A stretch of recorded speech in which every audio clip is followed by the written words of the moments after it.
வணக்கம். Welcome to கதை திரட்டு. இந்த வீடியோவில் நம்ம என்ன கதை கேட்க போகிறோம்னா, எழுத்தாளர் பிவிஆர் அவர்கள் எழுதிய ஓடும் மேகம் கதையின் 9வது பகுதி. நம்ம சேனலை இதுவரைக்கும் சப்ஸ்கிரைப் பண்ணாதவங்க சப்ஸ்கிரைப் பண்ணுங்க. பக்கத்தில் இருக்கிற பெல் ஐக்கானை கிளிக் பண்ணி ஆல்ங்கிற ஆப்ஷனை ப்ரெஸ் பண்ணுங்க. ஸோ தட் நான் போடுற கதைகளை உடனுக்குடனே நீங்கள் கேட்கலாம். வாங்க கதைக்குள்ளே போகலாம். எத்தனை நேரம்தான் கண்ணன் தன்னையே இழந்து உட்கார்ந்திருந்தானோ அவனுக்கே தெரியாது. திடீரென்ற காலோசை ஒன்று அவனை தட்டி எழுப்பியது. அதைத் தொடர்ந்து கண்ணா என்ற குரல் கேட்டது. யாரு, அப்புவா? ஆமாம், இருட்டுல என்ன பண்ற? விளக்கு போட்டா கரண்ட் செலவாகும்னு மிச்சம் பிடிக்கிறையா? கண்ணன் மெதுவாக எழுந்து விளக்கை போட்டான். என்ன கண்ணா, முகமெல்லாம் விகாரமா இருக்கு. சாப்பிட்டியா? இல்லை. அப்புறம் இன்னும் சாப்பிடலையா? பசிக்கிறதா? ஆமாம்னு சொன்னா சாப்பாடு போடுவியா? ம். அப்போ ஆமாம். கிளம்பு. எங்கே? உட்லண்ட்ஸுக்கு போகலாம். இருவரும் நடக்கலானார்கள். கண்ணா என்றான் அப்போ. என்ன அப்போ? நீ ராதிகாவை பார்க்கணும். அவள் ஏங்கிக் கொண்டிருக்கிறாள். வேறு பேச்சு பேசு. நாதனையும் பார்க்கணும். அப்போ கோவிச்சுக்காதே கண்ணா. இந்த ஸ்ரீதர் நல்லபடியா ஊட்டியில இருப்பான்னு எனக்கு தோணலை. நானே நல்லபடியா நீடிச்சு இருப்பேனான்னு தோணலை என்றான் கண்ணன். அப்பு சிரித்தான். கண்ணா, இந்த ஊட்டியில அழிஞ்சு போனாலும் நீயும் ராதிகாவும் சிரிச்சுண்டு இருப்பீர்கள். அதை பார்த்து மகிழ அப்புவும் இருப்பான். சாவி இல்லாத வாட்ச் மாதிரி உன் மனசு இப்போ ஜீவன் இல்லாம இருக்கு. அதுக்கு முதல்ல சாவி கொடு. மனசே இல்லாம போயிடுத்து என்று கண்ணன் முணுமுணுத்தான். 2 மாதங்கள் 2 நிமிஷங்களாக பறந்தன ஸ்ரீதருக்கு. என்றைக்கு முதலாக கை நிறைய பூவும் பழமுமாக அவன் நாதன் வீட்டில் காலை வைத்தானோ அன்று முதல் வாழ்க்கையே வசந்த காலமாகிவிட்டது. சின்னஞ்சிறு வயசில் அவன் பார்த்து அனுபவப்பட்ட நாதன் முற்றிலும் மாறுபட்ட புதிய மனிதராக தோன்றினார். தினந்தோறும் மாலை 5 மணிக்கு அவர் அவனுக்காக காத்திருப்பதும் அவனை கண்டவுடன் அவர் முகம் மலர வரவேற்பதும் வழக்கமாகிவிட்டன. நாதனுடைய உள்ளத்தில் எத்தகைய இடத்தை நான் பெற்றிருக்கிறோம் என்பது ஸ்ரீதருக்கு சந்தேகத்துக்கு இடமின்றி தெரிந்தாலும் அவனுக்கு ஓரளவு பயமும் ஆதுரமும் இருந்து கொண்டே இருந்தன. என்னதான் நாதன் தம் வயதையும் அந்தஸ்தையும் மறந்து அவனிடம் பழகினாலும் ராதிகா அவனை லட்சியமே செய்வதில்லை என்ற உண்மை அடிக்கடி துன்புறுத்தி கொண்டே இருந்தது.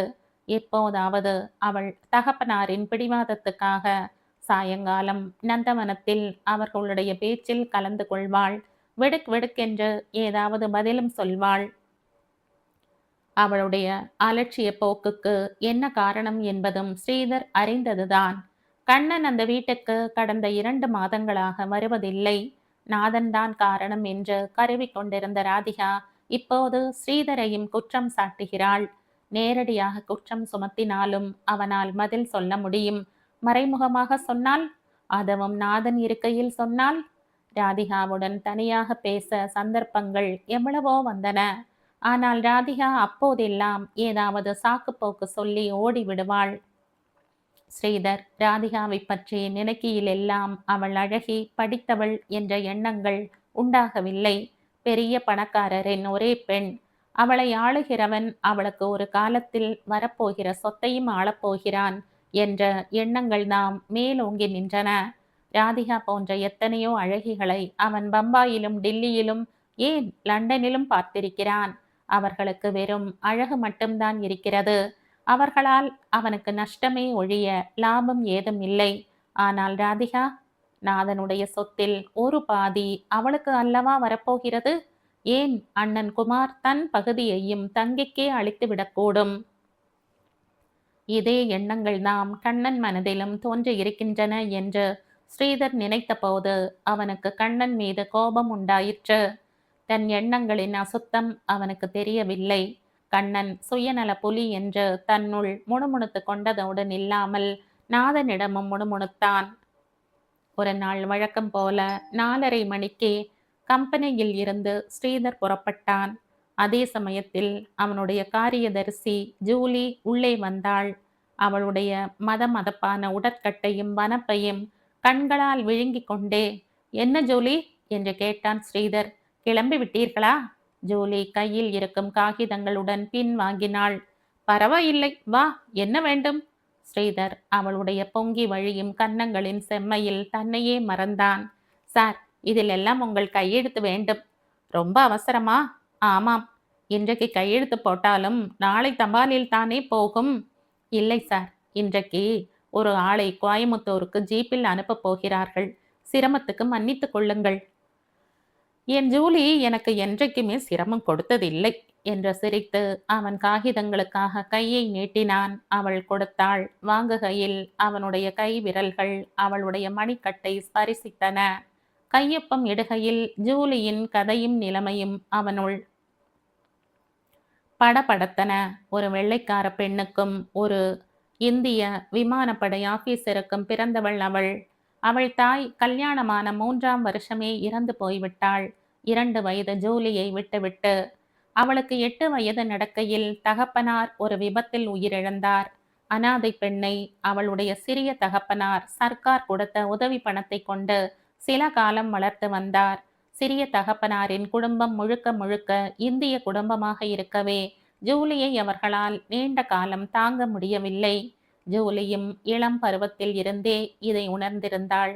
மெட்ரிகுலேஷன் பரீட்சை முடிந்து தட்டெழுத்தும் சுருக்கெழுத்தும் படித்த அவள் வீட்டை விட்டு வெளியேறி உத்தியோகத்தில் அமர்ந்து தன்னைத்தானே கவனித்துக் கொள்கிறாள். இப்போது மகாலிங்கம் கொடுக்கும் 220 ரூபாய் சம்பளத்தில் அவளுடைய ஜீவனம் நடக்கிறது. வீட்டில் சமைத்து போட ஒரு கிழவி, தாயும் தகப்பனும் துணையும் அந்த கிழவிதான். அவளுடைய அவல நிலையை எவ்வளவு தூரத்துக்கு பயன்படுத்தி கொள்ளலாம், எப்படி பயன்படுத்தி கொள்ளலாம் என்றெல்லாம் அவளுடைய கதையை தெரிந்து கொண்ட நாளிலிருந்து மனக்கணக்கு போட்டு வரும் ஸ்ரீதர் கையொப்பம் போட்டு முடித்ததும் அவளை ஏறிட்டு பார்த்தான். அவனுடைய வெறி மாறு வேடம் பூண்டு இதழ்களில் புன்னகையாக அரும்பியது. Miss Julie? Yes sir. நான் உங்ககிட்ட ரொம்ப நாளா ஒன்று கேட்கணும்னு இருக்கேன். இதையெல்லாம் தபாலிலே சேர்த்து விடணும் சார். கொஞ்சம் இரு. என்ன கேட்க போறீங்கன்னு எனக்கு தெரியும் சார். சொல்லு பார்ப்போம். ஏன் இன்னும் கல்யாணம் பண்ணி கொள்ளவில்லைன்னு கேட்பீங்க. நோ, அது இல்லை. உன் கதை ஒரு சோக சரித்திரமா இருக்கே. உன்னால எப்படி சதா சிரித்து கொண்டு இருக்க முடிகிறது? ஜூலி ஒரு கணம் யோசித்தாள். பிறகு நிதானமாக, சார், சமுத்திரத்திலே எத்தனையோ ஆயிரக்கணக்கான திமிங்கலங்களும் சுறா மீன்களும் இருக்கின்றன. அதற்காக சமுத்திரம் தன்னுடைய நிதானத்தையும் அமைதியையும் இழந்து விடுகிறதா என்றாள். சொன்னவள் மெல்ல 2 அடி எடுத்து வைத்தாள். ஜூலி? Yes sir. நீ ரொம்ப அழகா பேசுற. கோயமுத்தூருக்கு போக ஆள் காத்து கொண்டிருக்கிறான். இந்த சனிக்கிழமை ராத்திரி டான்ஸ் இருக்கிறது ஜூலி. நான் டான்ஸ் ஆடுறதில்லை. நீ என்னை இன்னும் உன் வீட்டுக்கு டீக்கு அழைத்ததில்லை. எல்லா பேப்பரிலேயும் கையெழுத்து போட்டாகிவிட்டது இல்லையா சார்? அடுத்த கணம் ஜூலி அந்த அறையை விட்டு மறைந்தாள். உடலெல்லாம் வியாபித்த மிருக இச்சை தணியாமல் போகவே அவனுள் தன்னையும் மீறிய கோபம் பிறந்தது. அவனுடைய காரியதரிசியே அவனை அலட்சியப்படுத்திவிட்டு போய்விட்டாள். பம்பாயில் எத்தனையோ ஆங்கிலோ இந்திய பெண்களையும் கோவா பெண்களையும் அவன் அறிவான். எத்தனை பேருடன் அவன் நடனம் ஆடியிருக்கிறான். அவர்கள் போன்றவள் தானே இந்த ஜூலி. கேவலம், இவளுக்கா இத்தனை திமிர்?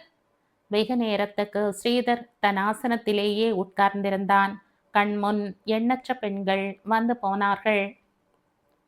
காரியாலயங்களில் பணிபுரியும் ஜூலி போன்ற பெண்கள், பெரிய பெரிய உத்தியோகஸ்தர்கள், பணக்காரர்கள் வீட்டு பெண்கள், மேல் நாட்டு நண்பர் பலரின் இளம் மனைவிகள், அவன் இதுவரை கண்டிராத நளினி, மகாலிங்கத்தின் ஒரே பெண். நளினியின் மானசீக உருவம் கூட வந்து போயிற்று. கடைசியாக அவன் அழுத்து கொண்டே எழுந்தபோது ராதிகா கண்முன் தோன்றினாள். அந்த கணமே உடல் பயத்தால் சிலிர்த்தது. அவனுடைய விளையாட்டுக்கள் எல்லாம் நாதனுக்கு தெரிந்தால் எத்தகைய வரவேற்பு கிடைக்கும்? அவன் பம்பாயில் செய்த அட்டகாசங்களை நாதன் மன்னித்து மறந்து விடுவாரா? அப்படியே அவர் மன்னித்து மறந்து விட்டாலும் ராதிகா சும்மா இருப்பாளா? எத்தனை நாளைக்கு அவனுடைய வேஷம் கலையாமல் இருக்கும்? உடம்பையே தகிக்கும் ஜூலியை போன்ற பெண்களே அவனுடைய வேஷத்தை கலைத்து விடுவார்களே. ஒரு சிகரெட்டை எடுத்து பற்ற வைக்கவும் மகாலிங்கம் திடீரென்று உள்ளே பிரவேசிக்கவும் சரியாக இருந்தது. குட் ஈவினிங் மிஸ்டர் மகாலிங்கம் என்றான் ஸ்ரீதர். Good evening. என்ன இன்னும் வீட்டுக்கு போகலையா? ரொம்ப அர்ஜென்ட்டா சில பேப்பர்ல கையெழுத்து போட வேண்டி இருந்தது. கையெழுத்து வாங்கினப்புறம் தான் போகணும்னு ஜூலி கிட்ட சொல்லியிருந்தேன். இப்பத்தான் அவளும் வந்து போனாள். ஆமாம், நான் தான் அர்ஜென்ட்டுன்னு சொன்னேன் என்ற மகாலிங்கம் உட்கார்ந்தார். இனி குறைந்தது அரை மணி நேரம் இல்லாமல் வெளியேற முடியாது என்று அலுத்துக் கொண்டே ஸ்ரீதரும் உட்கார்ந்தான். எனக்கு உங்க பேர்ல ஒரு குறை இருக்கு ஸ்ரீதர், சொன்னவர் கலகலவென்று சிரித்தார். என்ன குறை சார்? இதுவரை ஒரே ஒரு தடவைதான் நீங்கள் எங்கள் வீட்டுக்கு வந்திருக்கிறீர்கள். உங்களைத்தான் நான் கம்பெனியிலும் ஃபேக்டரியிலும் தினம் தினம் பார்த்து விடுறேனே. இந்த மாதிரி ஒரு குறையை ஒரு தரமாவது ஜூலி சொல்லியிருக்க கூடாதா என்று ஸ்ரீதர் ஏங்கினான். என் மிஸ்ஸஸ் கூட சொன்னா, நீங்க எங்களுடன் சரளமாக பழகுவதில்லைன்னு. வரேன் சார். இன்னொரு சமாச்சாரம். என்ன? நளினி செப்டம்பர்ல தான் வரதாக இருந்தது. இப்போ எப்போ வருகிறாள்? ஆகஸ்ட் 14ஆம் தேதி எனக்கு சஷ்டி அப்ப பூர்த்தி. என் மிஸ்ஸஸ் நச்சரித்து நச்சரித்து என் உசுர வாங்கி நளினிக்கு 1 மாதம் முன்னாலேயே வரும்படி எழுத சொன்னா. நானும் எழுதினேன். நல்லது. மிகவும் சந்தோஷமான சமாச்சாரம். சஷ்டி அப்ப பூர்த்தி எல்லாருக்கும் வர்றது தானே. என்ன சந்தோஷம் இருக்கு? நளினி வருகிறாளே. ஓ, அதை சொல்கிறீர்களா? ஆகஸ்ட் 10ஆம் தேதி இங்க வரா. உங்க சஷ்டியப்ப பூர்த்தியை ரொம்ப பெருசா கொண்டாடணும் சார் என்றான் ஸ்ரீதர். பிறகு தொடர்ந்து, என்னை கேட்டா அதை முன்னிட்டு எல்லா சிப்பந்திகளுக்கும் ஒரு போனஸ் கூட கொடுக்கணும்னு சொல்வேன் என்றான். எனக்கு ஒன்றும் தெரியாது. என் மிஸ்ஸஸ் இதை ஒரு விழாவாக கொண்டாடி ஆகணும்னு உத்தரவே போட்டாகிவிட்டது. எல்லா ஏற்பாடுகளையும் கண்ணன் தான் கவனிக்கிறான். சரியான ஆள்தான் என்று முணுமுணுத்த ஸ்ரீதர்.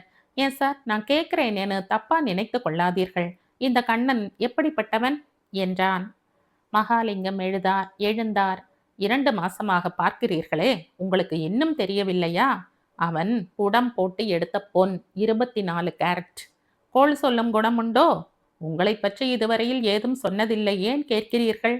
சொல்லப்போனால் நீங்களே அவனை பற்றி என்னிடம் இப்போது ஏதோ சொல்ல வருகிறீர்கள். ஸ்ரீதரால் பேச முடியவில்லை. இல்லை இல்லை என்று ஏதோ ஆரம்பித்தான். ஆனால் அவன் முடிக்கும் வரையில் மகாலிங்கம் நிற்கவில்லை.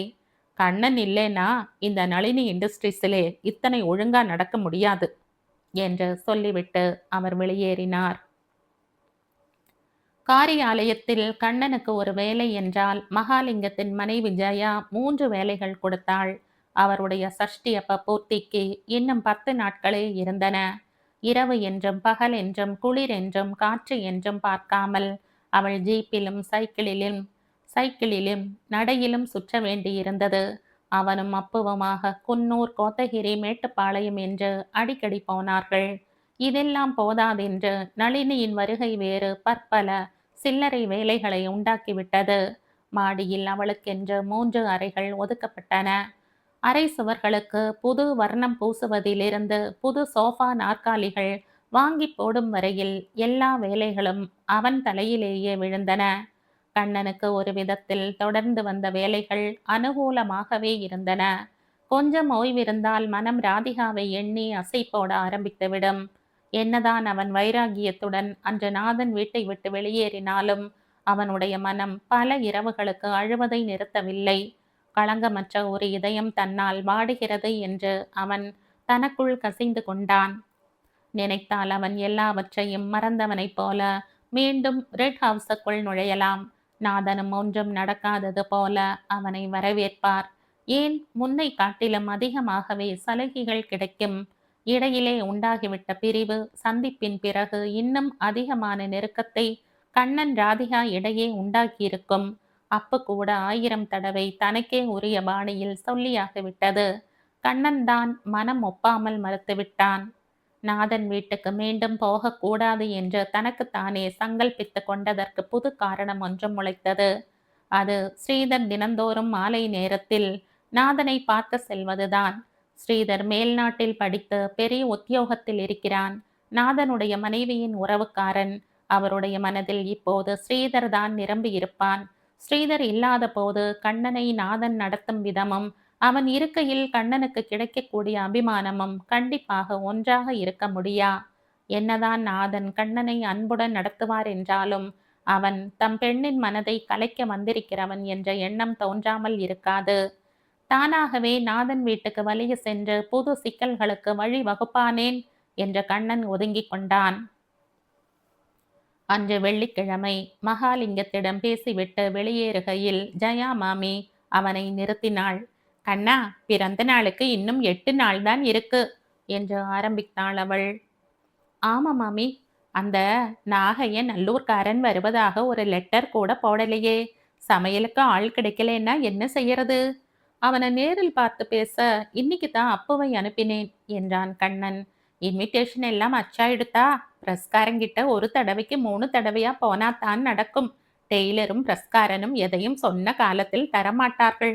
இன்னைக்கு சாயங்காலம் ரெடி ஆயிரும். தஞ்சாவூர் கதம்பத்துக்கு என்ன செய்திருக்க? லாரியில கண்டிப்பா வரும். வைதிகர்கள் சங்கதி என்ன ஆச்சு? நம்ம வாத்தியார் முந்தா நாள் பாலக்காட்டுக்கு போய் வந்தார். கல்பாத்தியில் இருந்து 12 பேர் வருகிறார்கள். நவகிரக சாந்தி, மிருத்யுஞ்சய ஹோமம், ஆயுஷ்ய ஹோமம், சூரிய நமஸ்காரம் எல்லாம் உண்டுன்னு சொன்னியா? நீங்க முக்கியமானதை மறந்து விட்டீர்கள் மாமி. என்னடா கண்ணா, ருத்ர ஏகாதசி பார்த்தாயா? எனக்கு வயசு ஆயிண்டு வர்றதுன்னு நன்னா தெரியறது. நீ சொன்னியா? ஒண்ணுக்கும் கவலைப்படாதீர்கள் மாமி, எல்லாம் நல்லபடியாக நடக்கும். ஜயா பெருமூச்சு விட்டாள். பிறகு தொடர்ந்து, சஷ்டி அப்ப பூர்த்தி முடிஞ்ச கையோடு நாம் எல்லாம் குருவாயூர் போகணும்டா என்றாள். போகலாம் என்ற கண்ணன் மெதுவாக நகர்ந்தான். இப்ப எங்க போற? கம்பெனிக்கு. ஒரு வாய் காப்பி குடிச்சிட்டு போ. வேண்டாம் மாமி, நேரம் மாறுது. கம்பெனின்னு சொன்ன போது அந்த என்ஜினியர் பேரு ஞாபகம் வர்றது. அவன்தான் ஸ்ரீதர். அவன் 2 நாள் முன்னாடி இங்க வந்திருந்தான். மாமா சொன்னார். இந்த ஹால்ல எனக்கு முன்னாடியே சோஃபாவில் உட்கார்ந்து சிகரெட்டை பத்த வச்சான். மேல்நாட்டுல படிச்சவன். அவன் தலையில ஒரு பக்கெட் தண்ணியை கொட்டிடலாமான்னு எனக்கு பத்திண்டு வந்தது. அப்பு பக்கத்துல இருந்திருந்தா கண்டிப்பா கொட்ட சொல்லி இருப்பேன். அப்பு இருந்திருந்தா நீங்க சொல்றதுக்கு முன்னாடி அவனே கொட்டி இருப்பான் என்று சொல்லி சிரித்த கண்ணன், இதையெல்லாம் நீங்க ஒரு பொருட்டா மனசுல வச்சுக்காதீங்கோ மாமி என்றான். அது சரி, சிகரெட்டு பழக்கம் ஒழிஞ்சு போறது. மத்தபடி அவன் எப்படி? உங்க மாமா அவனை சூரன் அசகாயன்னு தலைமையில வச்சுண்டு குதிக்கிறார். வேலையில கெட்டிக்காரன் என்ற கண்ணன், அப்போ நான் வரட்டுமா மாமி என்று கிளம்பினான். ஸ்ரீதரை பற்றி ஒரு நாள் சாவகாசமா என்கிட்ட நீ எல்லாம் விவரமா சொல்லணும். அதுக்கப்புறம்தான் என் நளினி எவ்வளவு தூரத்துக்கு அவனிடம் பழகலாம்னு தீர்மானிக்கணும். கண்ணன் சிரித்தான். இதை நீங்க தான் நிர்ணயம் செய்யணும்னு இல்லை மாமி. நளினியே தீர்மானம் செய்துவிடுவாள், கவலைப்படாதீர்கள். ஜெயா மாமி மீண்டும் பெருமூச்செறிந்தாள். அடுத்த கணம் அவளுடைய உடல் ஒரு சோஃபாவில் அழுந்தியது. கண்ணன் ஜீப்பில் ஏறுவதை கூட அவள் கவனிக்கவில்லை. கம்பெனியை அடைந்த பிறகுதான் ஸ்ரீதர் அன்று வரவில்லை என்ற செய்தி கிட்டியது. மகாலிங்கம் ஸ்ரீதரை கோயம்புத்தூருக்கு ஒரு அவசர வேலையாக அனுப்ப வேண்டும் என்று சொல்லி இருந்தார். சில மிஷினரி சாமான்களை பார்வையிட ஸ்ரீதரே செல்ல வேண்டும் என்பது அவருடைய விருப்பம். ஆனால் இந்த விருப்பம் அன்று நிறைவேறவில்லை. மகாலிங்கத்திடம் போன் மூலம் தகவலை சொன்ன பிறகு கண்ணன் ஃபைல்களை புரட்டலானான். எத்தனை நேரம்தான் அவன் அலுவலக வேலையில் தன்னைத்தானே மறந்திருந்தானோ அவனுக்கே தெரியாது. திடீரென்று, சார், உள்ளே வரலாமா என்ற குரல் கேட்டது. கண்ணன் ஏறிட்டு பார்த்தான். ஜூலி நின்று கொண்டிருந்தாள். உதய சூரியனின் ஒளியைப் போல எப்போதும் சிரிப்பு தாண்டவமாடும் அவளுடைய முகம் மேகம் படர்ந்த வானம் போல வாடியிருந்தது. ஹலோ ஜூலி, என்ன வேணும்? உன் பாஸ் வரலையாமே? ஆமாம் சார், முதுமலைக்கு பிக்னிக் போயிருக்கிறார். ஓ, அப்படியா என்ற கண்ணன் அவளை கூர்ந்து பார்த்தான். ஜூலி தலை குனிந்து கொண்டே, இன்னைக்கு உங்ககிட்ட 2 வார்த்தை அந்தரங்கமா பேசலாம்னு வந்திருக்கேன் என்றாள். உட்கார். ஜூலி உட்கார்ந்து கொண்டாள். பிறகு, சார், இந்த ஊட்டியில்தான் நீங்களும் பிறந்து வளர்ந்திருக்கிறீர்கள். நானும் ஊட்டியில்தான் பிறந்து வளர்ந்திருக்கிறேன் என்று ஆரம்பித்தாள். என்னை பத்தி இந்த ஊரில் யாராவது ஏளனமாகவோ கேவலமாகவோ பேசுகிறார்களா சார்? இல்லை. ஏன்? உன்னை பற்றி அவதூறாக பேச யாருக்கும் யோகியதை கிடையாது. சார், நான் என் அனாதை தன்மையையும் மறந்து என் அந்தரங்க ஆசைகளையெல்லாம் அடக்கி மானமாக வயிற்றை கழுவ வேணும் என்று பாடுபடுகிறேன். இந்த கம்பெனியில் கிடைக்கிற சம்பளம்தான் என் வாழ்வுக்கே ஆதாரமாக இருக்கிறது. என் ஜாதிக்காரர்களில் ஒருவன் என் மனசுக்கு பிடித்த ஒருவரை வாழ்க்கை துணைவராக கொண்டு வாழ வேண்டும் என்பதுதான் என் நோக்கம். விஷயத்தை சொல் ஜூலி. என்னை ஒரு விளையாட்டு பொருளாக, தம் ஆசையை பூர்த்தி செய்யக்கூடிய கருவியாக உபயோகப்படுத்த சிலர் விரும்புகிறார்கள் சார். இதுவரையில் இல்லாத கெட்ட பெயர் எனக்கு வந்துவிடக் கூடாது. நீங்க தான் காப்பாத்தணும். யார் அவன்? என்று கேட்ட கண்ணன் தொடர்ந்து பதிலையும் சொன்னான். ஸ்ரீதர் தானே? ஜூலி தலையாட்டினாள். பளார் என்று கன்னத்தில் ஒன்று கொடு என்றான் கண்ணன். கொடுத்து விடலாம் சார். ஆனால் ஆனால் உன் வேலை போகாது ஜூலி. போனால் அவன் வேலைதான் போகும். நேத்து ராத்திரி 10 மணிக்கு திடீர்னு என் வீட்டுக்கு வந்தார். நல்ல போதை. உடனே கிளம்பு, நோட்ஸ் டிக்டேட் பண்ணணும் என்கிறார். என் வீட்டில் இருக்கிற கிழவி சமயோசிதமாக நடந்து கொண்டிராவிட்டால். மேலே ஜூலி தொடரவில்லை. அவளுக்கு தொண்டை அடைத்து கொண்டது. கிழவி என்ன செய்தாள்? ஜில்லுன்னு ஒரு பக்கெட் தண்ணியை அவர் தலைமேல் கொட்டினாள். அடுத்த கணம் கண்ணன் வாய்விட்டு சிரித்தான். ஜூலி, இன்னைக்கு தான் மிஸ்ஸஸ் மகாலிங்கம் அவன் தலையில தண்ணியை கொட்டணும்னு சொன்னா. உன் கிழவி நேத்திக்கே அதை செய்து விட்டாள். எனக்கு ஒரு வழி சொல்லுங்கள் சார் என்ற புலம்பிய ஜூலி, நேத்து ராத்திரி இவ்வளவு நடந்திருக்கு. இன்னைக்கு கார்த்தால வந்து முதுமலைக்கு வர்றியான்னு கேட்கிறார் என்றாள். என்ன வழி செய்கிறதுன்னு தான் யோசிச்சுட்டு இருக்கேன். நீங்களும் முதலாளியும் கொஞ்சம் கண்டிச்சு வச்சா போதும். நீ பச்சை குழந்தை மாதிரி பேசுற ஜூலி. தலையில தண்ணீர் விழுந்தே அவனுக்கு புத்தி வரலை. நாங்க சொல்லியா திருந்துவான்? ஜூலியின் கண்களில் நீர் கட்டி நின்றது. உனக்கு என்னிடம் ஸ்டெனோகிராஃபராக இருக்க சம்மதமா? அடுத்த கணம் மேகங்களை விட்டு வெளிவரும் சூரியனைப் போல ஜூலியின் முகம் பிரகாசித்தது. என்ன சார் சம்மதமான்னு கேட்கிறீர்கள்? இதைவிட பெரும் பாக்கியம் எனக்கு கிடைக்காது. சரி, மனசிலேயே வைத்துக்கொள். நான் மகாலிங்கத்திடம் சொல்லி ஏற்பாடு செய்கிறேன். சந்தோஷமாக போ. ஜூலி நின்றாள். சார், உங்களை பார்க்கிற போது என்னையும் அறியாமல் என்ன தோன்றுகிறது தெரியுமா? நீங்கள் எனக்கு பிறக்காத அண்ணன். சார், ஒரு விதத்தில் பார்த்தால் நம்ம 2 பேருக்கும் வேற்றுமைகளை விட ஒற்றுமைகள் அதிகம் இருக்கு. ஆமாம் ஜூலி, நீ அம்மா அப்பா இல்லாத அனாதை. நான் 2 பேரும் இருந்தும் அனாதை. இப்போது நான் அனாதை இல்லை சார் என்ற ஜூலி கை குட்டையால் கண்களை துடைத்து கொண்டே, சார், நாளன்னைக்கு எனக்கு 24ஆம் பிறந்த நாள். நீங்க என் வீட்டுக்கு வரணும் என்றாள். கண்டிப்பாக. நீங்க தான் சார் பர்த்டே கேக்கை வெட்டணும். கட்டாயம். மிஸ்டர் அப்புவையும் நான் சொன்னேன் என்று அழிச்சுண்டு வாருங்கள். நீ சொல்லாவிட்டாலும் அவன் வருவான். அவனும் நம் கோஷ்டியில் ஒருவன். ஏன், அனாதை அசோசியேஷன் பிரசிடென்ட் அவன் என்று சொல்லி கண்ணன் சிரித்தான். ஜூலியும் சிரித்து கொண்டே வெளியேறினாள். சாதிக்க முடியாததை சாதித்து கொண்டு விட்டோம் என்ற திருப்தி அவளுடைய நடையில் பிரதிபலித்தது. ஜூலி சென்ற பிறகு அவளை பற்றி நினைக்க ஒட்டாமல் அடித்து சிப்பந்தி கொண்டு வந்து போட்ட தபால் குவியல். தபால்களை பார்த்து கொண்டே வருகையில் அவன் பெயருக்கு வந்த கவரும் கண்ணில் பட்டது. கையெழுத்தை பார்த்ததுமே நாக்கு குமார் என்று முணுமுணுத்தது. கவரை உடைத்து படிக்க ஆரம்பித்தான். படிக்க படிக்க அவன் உடல் வேர்க்க ஆரம்பித்தது. ஏற்கனவே அவனுக்கு தெரிந்திருந்த ரகசியம்தான் என்றாலும் விஷயம் எவ்வளவு தூரத்துக்கு வளர்ந்து விட்டது என்பதை நினைத்த போது கண்ணனுக்கு தலை சுற்றியது. அவனுடைய கதியே இப்படி என்றால் நாதனுடைய கதி என்ன ஆகும்? குமார் கேட்டு கொண்டிருக்கிறபடி அவன் நாதனை உடனே சந்தித்தாக வேண்டும். தனக்காகவோ ராதிகாவுக்காகவோ அவன் தன் மாமாவை பார்க்க போவதில்லை. அவருடைய பிள்ளை குமாருக்காகத்தான் பார்க்க போகிறான். எப்படி போவது? எப்படி பேசுவது? இந்த விஷயத்தை எப்படி ஆரம்பிப்பது? கண்ணன் மனம் குழம்பினான். நாதன் வீட்டு ஹாலில் அவரும் ஸ்ரீதரும் பேசிக்கொண்டிருக்கையில் ராதிகா மெதுவாக அங்கே வந்தாள். பார்த்தீர்களா, எத்தனை தடவை சொல்லி அனுப்பினீர்கள். இப்போதுதான் உங்கள் பெண் வருகிறாள் என்று சொல்லி சிரித்தான். ராதையிடம் எதையும் நாம் கேட்டு வாங்கிவிட முடியாது. அவளாக மனம் வந்து கொடுத்தால்தான் உண்டு என்று சொல்லி நாதனும் சிரித்தார். பிறகு அவளை பார்த்து, நான் சொல்றது கரெக்ட் தானே என்று கேட்டார். ராதிகா பதில் சொல்லாமல் அவர் அருகில் உட்கார்ந்து டீப்பாயின் மேல் இருந்த தட்டில் இருந்து ஒரு பிஸ்கோத்தை எடுத்தாள். உங்கள் பெண் இப்படியே இருந்தால் என்று இழுத்த ஸ்ரீதர் அவளை ஒரு பார்வை பார்த்துவிட்டு நாதன் பக்கம் திரும்பினான். சொல்லு ஸ்ரீதர், வார்த்தைகளை முடி என்றார் நாதன். ஒன்றுமில்லை என்று மழுப்பினான் ஸ்ரீதர். பரவாயில்லை, நீ நினைத்ததை சொன்னால் யாரும் தப்பாக எடுத்துக்கொள்ள மாட்டார்கள். பிஸ்கோத்தை நறுக்கென்று கடித்த ராதிகா, அவருக்கு மனசில் பட்டதை சொல்ல தைரியம் கிடையாது அப்பா என்றாள். ஒரு கணம் அயர்ந்து போன ஸ்ரீதருக்கு என்ன சொல்வது என்று புரியவில்லை. எப்படி சமாளித்துக் கொள்வது என்று புரியவில்லை. மனம் யோசனை செய்ய ஆரம்பித்தது. சொல்லிவிடுவேன். ஆனால் என்ன ஆனால்? சொல்லுங்களேன். நான் இப்படியே இருந்தால் நீங்கள் என்ன செய்வீர்கள்? நாதன் இருவரையும் மாறி மாறி பார்த்தார். ஸ்ரீதருடைய முகம் வெளிரி போயிருந்தது. ராதிகாவின் முரட்டுத்தனமான கேள்வி சவால் விடுவது போல இருந்தது. என்னதான் நாதனை அதிருப்திக்கு உள்ளாக்க கூடாது என்று ஸ்ரீதர் நினைத்து கொண்டாலும் ஒரு பெண்ணுக்கு முன்னால் தலை குனிவதோ அடங்கி போவதோ தன் ஆண்மைக்கு இழுக்காகும் என்று தோன்றியது. இந்த எண்ணம் தோன்றிய மறுகணமே அவன் முன்பின் யோசியாமல் உளறினான்.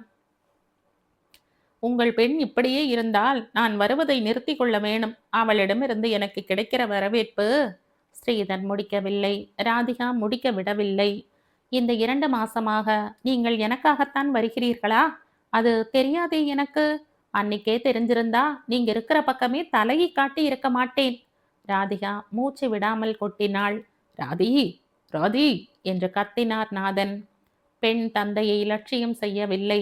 ஸ்ரீதரை நேருக்கு நேராக பார்த்து பேசினாள். நீங்கள் என் அப்பாவுடன் உறவு கொண்டாடத்தான் வந்து கொண்டிருக்கிறீர்கள் என்று நினைத்தேன். இப்போதுதான் புரிகிறது நீங்கள் என்னுடன் உறவு கொண்டாட வருகிறீர்கள் என்று. மிஸ்டர் ஸ்ரீதர், நீங்கள் என் அம்மாவின் ஒன்றுவிட்ட அண்ணா பிள்ளையாக இருக்கலாம். இந்த உறவை பற்றி நான் என்னைக்குமே பெருசா நினைச்சதில்லை. ஏன் தெரியுமா? என் அப்பா இதைவிட நெருங்கிய உறவை எல்லாம் தகர்த்து எறிந்திருக்கிறார். அந்த குணம் எனக்கும் கொஞ்சம் வந்திருக்கிறது. ராதிகா பேச்சை நிறுத்திய போது இதுவரை அனுபவித்திராத நிசப்தம் நிலவியது. நாதனுக்கு வேதனையும் கோபமும் மாறி மாறி வந்தன. அவர் தம் மனதுள் கட்டி வந்த கோட்டை ஒரு நொடியில் தூள் தூளாக போய்விட்டதை உணர்ந்தார். ஆத்திரத்தில் எதையும் பேசிவிடக்கூடாது. ரதி, நீ இப்போ உள்ளப்போ. ஸ்ரீதர் என்ன சொல்லிவிட்டான்? உன் மீது உள்ள அன்பில். அவருடைய அன்பை பற்றி எனக்கு தெரியும் அப்பா. உங்களுக்குத்தான் கண்ணில் திரை விழுந்திருக்கிறது. செக்குக்கும் சிவலிங்கத்துக்கும் வித்தியாசம் தெரியாமல் போயிடுத்தோ. ஸ்ரீதர் மெதுவாக எழுந்தான். உட்கார் என்று சொல்லும் பாவனையில் நாதன் கை அமர்த்தினார். அதே சமயத்தில் அங்கே வந்த தோட்டக்காரன், உங்களை பார்க்கணும்னு கண்ணன் கிளாஸ் ஹவுஸிலே காத்துட்டு இருக்காரு என்றான். நாதன் திடுக்கிட்டு போனார்.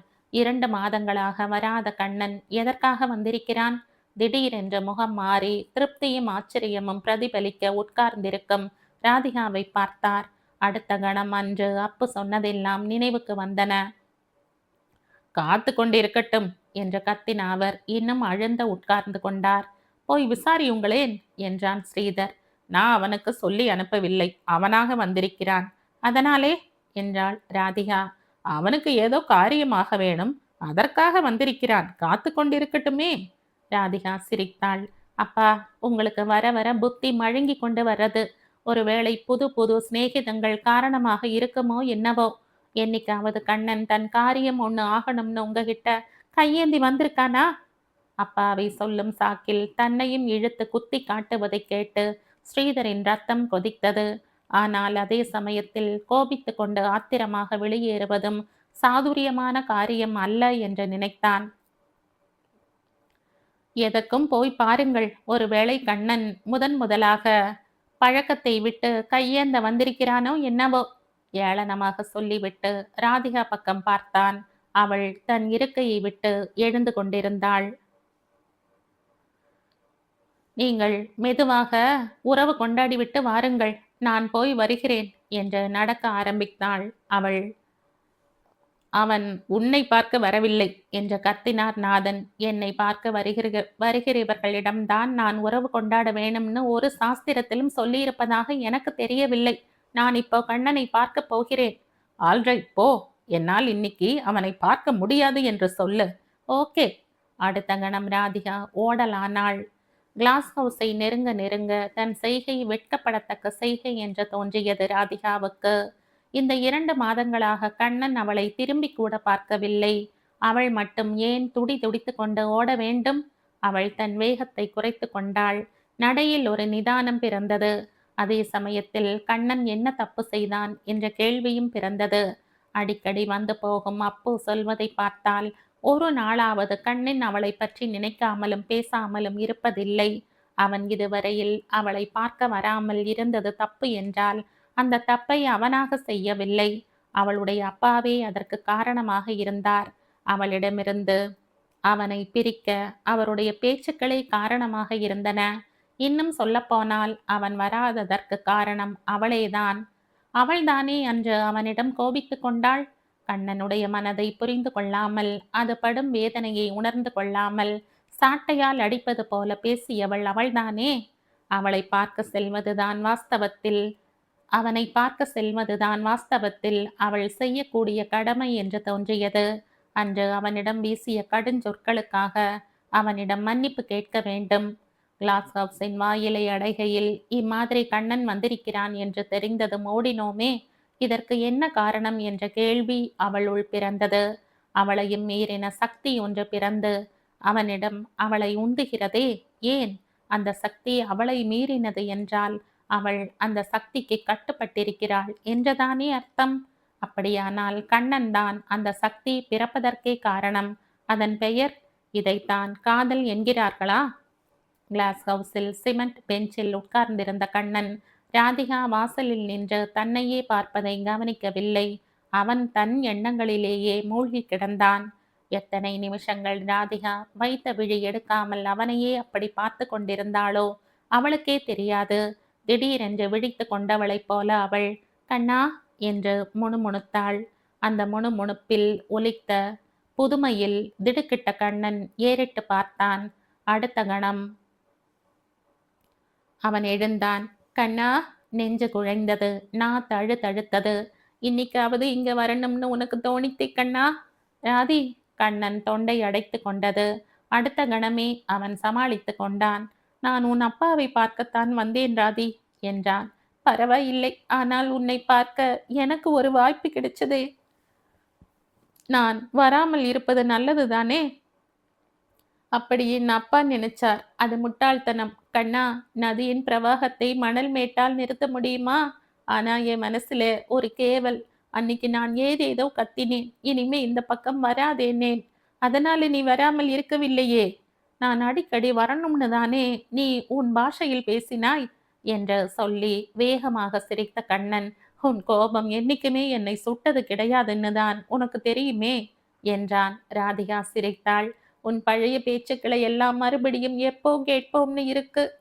ஜுரத்திலே விழுந்தவள் குணமாகிற வேளையில் நல்ல சாப்பாடு காணுவோமான்னு இயங்குற மாதிரி. அப்பா எங்க ராதி? எனக்கு உடனேயே பார்க்கணும். என்ன சமாச்சாரம்? பாக்கெட்ல என்ன லெட்டர்? நீ போய் அவரை உடனே வர சொல்லேன். எனக்கு மகாலிங்கத்தின் வீட்டில் நிறைய வேலை இருக்கு. என்கிட்ட சொல்லக்கூடாத சமாச்சாரமா? அப்படி ஒண்ணும் இல்லை என்று இழுத்த அவன், முன் ஒரு நாள் ஒரு ரகசியம் சொல்ல போறேன்னு உன்கிட்ட சொன்னேன், ஞாபகம் இருக்கா என்று கேட்டான். ஆமா, குமார் கிட்ட இருந்து ஒரு கடிதம் வந்திருக்கு, அதுல ஒரு ரகசியம் இருக்குன்னு சொன்னேன். அதுவே தான் ராதி, அதை உன்னிடம் சொல்ல முடியாதபடி சந்தர்ப்பங்கள் நேர்ந்து விட்டன. ஆனா இப்போ சொல்லித்தான் ஆக வேணும் என்ற கட்டாயம் வந்துவிட்டது. குமாரே மாமாவையும் முன்னையும் பார்த்து கொள்ள சொல்லி இருக்கிறான். எங்கே லெட்டரை கொடு. இந்த மாசம் 28ஆம் தேதி ஹரித்வாரிலே கல்யாணம் நடக்கிறது. கடிதத்தை படிக்க படிக்க ராதிகாவின் முகத்தில் உண்டான சலனங்களை கவனித்தான் கண்ணன். வங்காள பெண் என்றாள் ராதிகா. ஆமாம், பூர்ணா தேவி. பெயர் ரொம்ப அழகா இருக்கு. பெயர் மாத்திரமில்லை ராதி. உனக்கு எப்படி தெரியும்? என்கிட்ட போட்டோ கூட இருக்கு. குமார் அனுப்பி இருக்கான். கண்ணா, நான் ஒன்று சொன்னா கோபிச்சுக்க மாட்டியே? சொல்லு. நீ வந்து கிளாஸ் ஹவுஸில் உட்கார்ந்திருக்கேன்னு காதில் விழுந்த போது அமிர்தம் வார்த்தாற் போல இருந்தது. மனசு குளிர்ந்தது. ஆனா அதை விட 10,000 மடங்கு சந்தோஷம் உண்டாறது இந்த லெட்டரை பார்க்கிற போது. குமார் அதிர்ஷ்டசாலி கண்ணா. ஆனா கோழையா போயிட்டானே ராதி. ஏன்? உன் அப்பா தன் கல்யாணத்துக்கு சம்மதம் தரமாட்டார்னு எனக்கு லெட்டர் எழுதி என்னை தூது அனுப்பியிருக்கானே. வேறு என்ன செய்ய முடியும்? நேரே இங்கேயே வந்து அப்பாவிடம் விஷயத்தை சொல்லி அவருடைய அனுமதி பெற வேண்டும். அதற்கு சக்தி இல்லையே. அப்பா என்ன பதில் சொல்வார்னு தெரிஞ்சுதான் இப்படி செய்திருக்கான். இங்க வந்து கேட்டா அவனை ஒரு ரூம்ல போட்டு அடிச்சிடுவார் அப்பா. இனிமே நீ டேராடூனுக்கே போக வேண்டியதில்லைன்னு கத்துவார். அந்த மாதிரி ஒரு கட்டம் ஏற்பட்டு அவன் அவருடன் போராடி வெற்றி பெற வேணும். நீ சொல்றது போராட்டம் இல்லை, விஷ பரீட்சை. இன்னும் அப்பாவை காணோமே. அவர் இப்போதைக்கு வரமாட்டார். அவருடைய கால்களை அங்கே ஒருவன் பிடிச்சுருக்கான். அவனுடைய முதுகை அவர் தடவி கொடுத்து கொண்டிருக்கிறார். ஒரு நாயின் முதுகை தடவினாலாவது பிரயோஜனம் உண்டு. அவரை பார்க்காமல் நான் எப்படி திரும்புவது? உண்மையை சொன்னா நீ வருத்தப்படுவ கண்ணா. என்ன? நீ ஏதோ உன் காரியத்துக்காக வந்திருக்கேன்னு அவர் அடம் பிடிச்சு உட்கார்ந்திருக்கார். இன்னைக்கு உன்னை பார்க்க முடியாதாம். ரொம்ப சரி என்று எழுந்தான் கண்ணன். புறப்படுறியா? மாமாவை பார்க்காம போவேனா? அவர் இங்கே வரலைன்னா நான் அங்கே போகிறேன். எனக்காக போகவில்லை, குமாருக்காக போகிறேன். அடுத்த கணம் அவன் வெளியேற ராதிகா பின்தொடர்ந்தாள். கண்ணா, நீ வேணும்னா பாரு. அப்பாவின் வாழ்வில் இது ஒரு பெரிய திருப்பம். ஆமாம், ஆனா செய்தியை அவர் எப்படி எடுத்துக்கொள்ளப் போகிறாரோ, தாங்கிக் கொள்ளப் போகிறாரோ, அதுதான் பயமா இருக்கு. பிள்ளையை கூட ஒதுக்கி வைக்கிற திராணி இருக்குமா என்ன? மாமா வஜ்ரம் பாய்ந்த மரம் ராதிகா. அவரை எதுவுமே அசைக்க முடியாது என்றான் கண்ணன். இந்த கதையின் தொடர்ச்சியை அடுத்த பதிவில் கேட்கலாம். நன்றி.